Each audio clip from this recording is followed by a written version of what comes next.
Preview.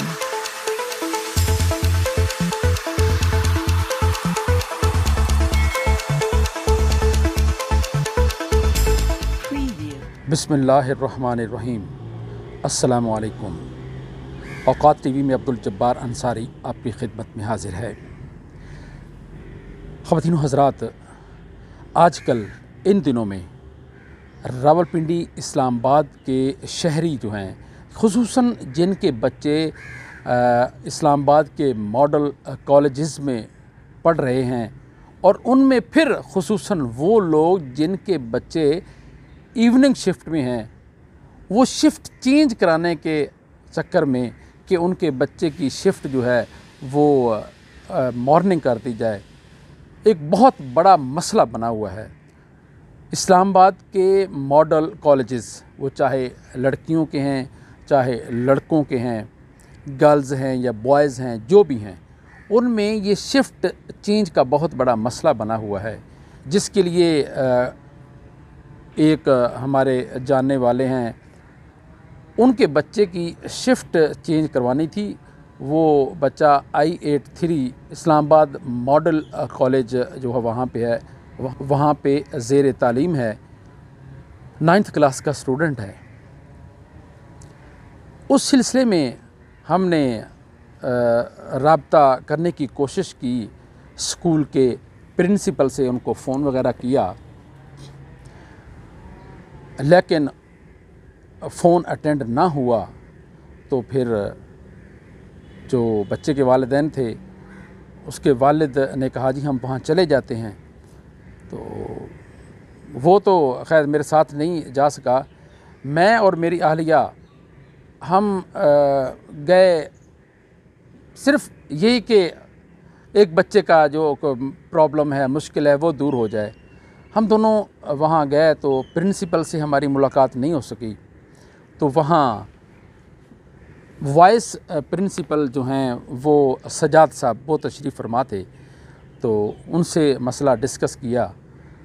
उन्होंने कहा कि जी ये नसरुल्लाह रब्बानी साहब जो हैं एडमिन के वाइस प्रिंसिपल हैं, उनके इख्तियार में है। उनसे मुलाकात ना हो सकी। फिर हम आ गए। पहले तो हमें चौकीदार अंदर ही नहीं जाने दे रहा था ना। उसने कहा जी मिलने का ऑर्डर ही नहीं है, टाइम ही ख़त्म हो गया। मैंने कहा अभी 10 मिनट 4 बजने में रहते हैं। तो फिर पता नहीं उसके जहन में क्या आया, उसने को अंदर से इजाज़त मिली, उसने हमें अंदर जाने दिया। ये तो जहाँ तक की बात है। उसके बाद जब पता चला कि नसरुल्लाह रब्बानी साहब जो है ना वो शिफ्ट चेंज के हवाले से मामलात को डील करते हैं, तो उनसे मिला जाए। यकीन जानिए, मैंने अपने मोबाइल फ़ोन से तकरीबन कोई 32 कॉलें की, जिनमें से सिर्फ़ एक कॉल अटेंड हुई और उस कॉल पे जो है ना मुझे बताना क्या था, उन्होंने फ़ोन उठाया और उठा के साइड पे रख दिया। मुझे नहीं पता, फ़ोन ओ से 55 आखिर में आता है।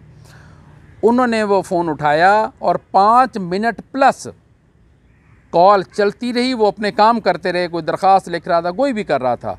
उन्होंने ये तक नहीं कहा कि आप 1 मिनट बाद कॉल कर लें, 2 मिनट बाद कॉल कर लें। ये क्या तरीक़ाकार है? मुझे कोई समझ नहीं आई कि ये ऐसा क्यों किया गया। फिर अगले दिन हमने यहाँ वो जो बच्चे के पेरेंट्स से, वो मेरे साथ गया। वहाँ हम स्कूल के बाहर गए तो पता चला कि जी वो मिलने नहीं दे रहे, नहीं मिलना चाहते। मैंने चिट पे लिख कर अपना नाम भेजा, फ़ोन नंबर लिख कर भेजा, तो ताकि अगर नहीं मिल सकते तो मुझे कॉल कर लें या मुझे अपना नंबर लिख के भेज दें, मैं उन पे उस नंबर पे कॉल कर दूं। और जाने से पहले हमने कॉल्स भी की, लेकिन उन्होंने फ़ोन ही अटेंड नहीं किया।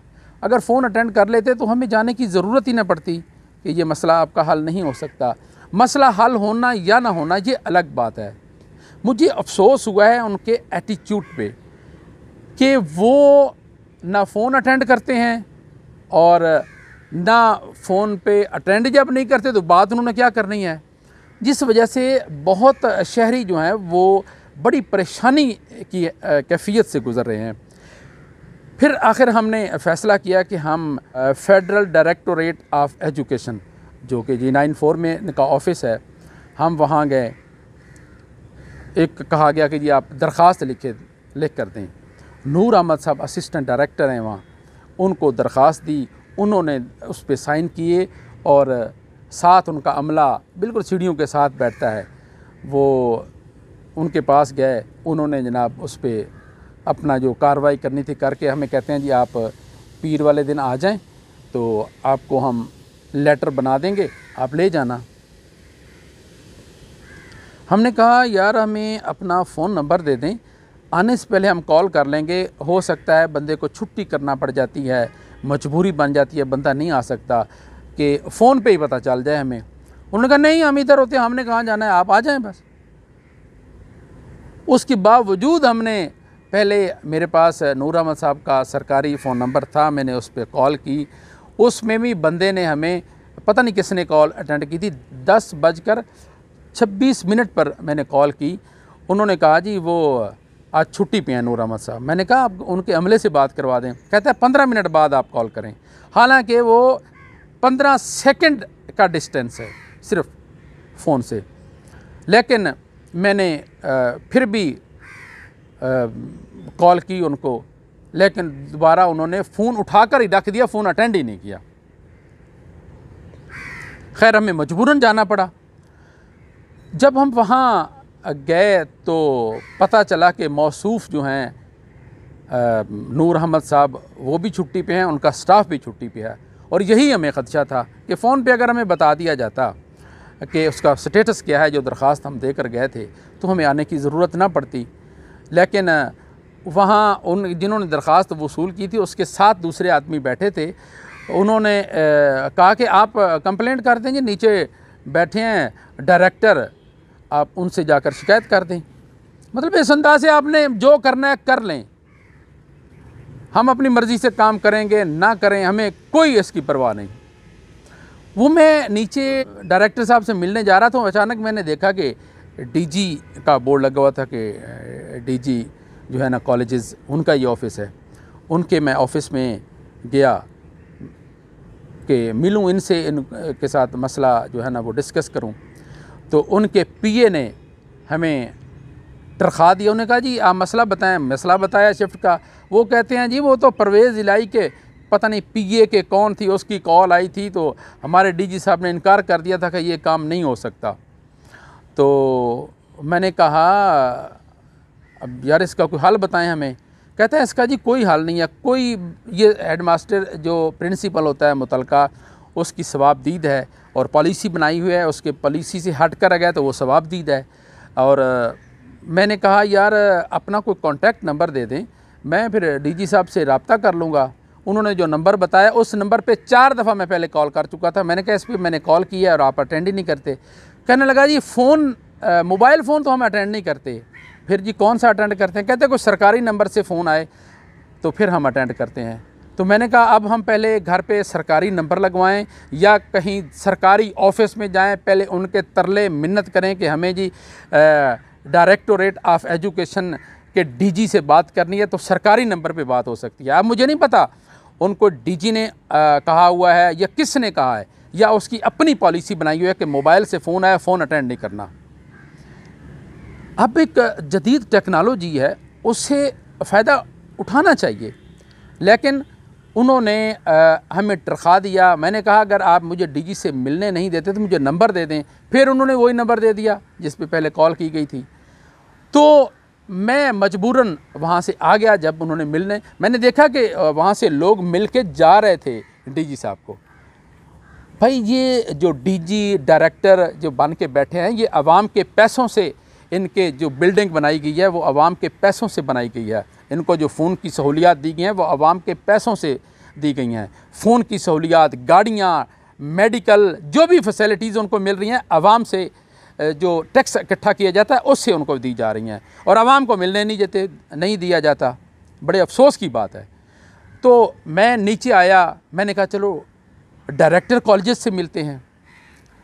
उनसे मिलने के लिए आया तो खैर उनके पीए मुशर्रफ उनका नाम है, तो उसने कहा जी आप चिट बना कर दें। मैंने चिट बना कर दी।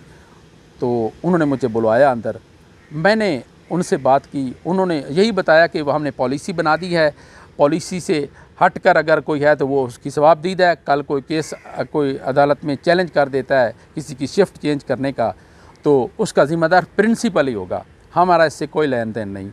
और दूसरी बात मैंने उनसे ये शेयर की डायरेक्टर कॉलेजेस से, आप मुझे ये बताएं कि सरकारी जो बस बच्चों को लेकर जाती है, लेकर आती है, उसका कोई शीशा टूट जाए, गिर जाए, तो वो कॉलेज उसके डलवाने का ज़िम्मेदार है या बच्चों से उसका फ़ंड इकट्ठा किया जाता है? उन्होंने कहा जी कॉलेज की इंतज़ामिया ज़िम्मेदार है, हम ज़िम्मेदार हैं, हम डलवा के देते हैं। तो मैंने उन्हें बताया कि I83 Islamabad model college for boys, उसमें जो बस स्कूल से कोराल चौक से मुड़ के आती है, बच्चों को लेकर जाती है, फ़र्स्ट शिफ्ट भी यानी मॉर्निंग भी और इवनिंग भी, उसका शीशा कहीं रास्ते में गिर गया तो बच्चों से, दोनों शिफ्ट के बच्चों से 100 रुपया वसूल किया जा रहा है।